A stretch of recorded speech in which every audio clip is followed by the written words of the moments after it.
Comme chaque samedi, on commence par les infos de la semaine à retenir avec Bérénice. Sud Radio, parlons IMO, Sylvain Lévy-Valency. Et Bérénice de Villefloriot. Donc, bonjour Bérénice. Bonjour Jean-Marie, bonne année. Bonne année. Bonjour Bérénice, bonne année Bérénice. Bonjour. Alors, on a des infos qu'il ne fallait pas louper, surtout pas cette semaine. Oui, alors je commence avec une note positive, ça fait du bien pour le samedi matin. Le marché immobilier reprend des couleurs, alors on en reparlera plus en détail avec notre invité du jour, Charles Marinakis, le président de Century 21 France. Globalement, pour vous donner un avant-goût, les ventes concernant l'ancien, eh bien ça repart, on constate une légère reprise, donc c'est encourageant pour 2025. Alors Charles, dans quelques instants, nous donnera les chiffres de Century 21. D'autres réseaux confirment cette reprise, par exemple La Forêt. Le réseau La Forêt confirme que les volumes des compromis de vente ont progressé pour eux de 7% en 2024, après 2 années compliquées, moins 4% en 2022 et moins 16% en 2023.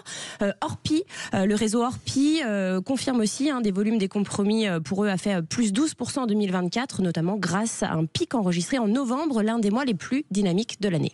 Alors on va passer, si vous voulez bien, un bon plan, ça va nous faire du bien, que vous avez déniché cette semaine. Oui, alors avec Grégoire, on a regardé un petit peu sur le web et on a trouvé quelque chose. Alors c'est pour vous, si vous envisagez d'acheter un logement prochainement.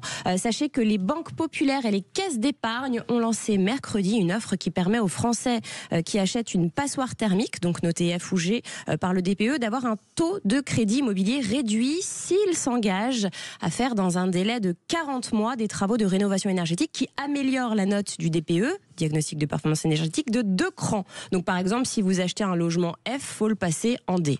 C'est hyper intéressant ça. Et de combien on pourra baisser le taux alors ? Alors ça ira de 0,10 à 0,30 points de votre taux de crédit. Par exemple, si vous négociez au début un taux à 3,45 sur 25 ans, eh bien une fois que vous aurez fait les travaux, la banque va réajuster le taux et il peut aller jusqu'à 3,15. Voilà, enfin une bonne nouvelle en ce début d'année. Vous allez nous parler maintenant d'une enquête qui est sortie également cette semaine. Oui, une enquête qui est sortie dans 60 millions de consommateurs qui a été réalisée avec l'AFOC, l'association Force Ouvrière Consommateurs. Les locataires des logements sociaux se sentent délaissés. Alors les locataires, ça concerne plus de 10,2 millions d'habitants qui vivent dans les 4,8 millions de logements sociaux français. Cette étude nous apprend que beaucoup de locataires du parc social ne sont pas satisfaits de la qualité de leur logement. Pourquoi ? Pour quelle raison ? Alors il y a l'état du logement déjà, les équipements, les espaces communs, la qualité de la relation avec le bailleur. Le problème numéro 1 dans les logements sociaux, selon l'enquête, c'est la mauvaise isolation. Il fait trop froid l'hiver et trop chaud l'été. 6 locataires sur 10 ne sont pas satisfaits du confort thermique de leur habitation. Un quart des locataires réclament une réparation des installations, l'électricité, la plomberie, le chauffage, mais aussi les ascenseurs bien trop souvent en panne. Beaucoup souhaitent une meilleure isolation phonique. Sur 445 locataires interrogés, 188 ont subi un trouble du voisinage ces 6 derniers mois. Donc c'est surtout des nuisances sonores.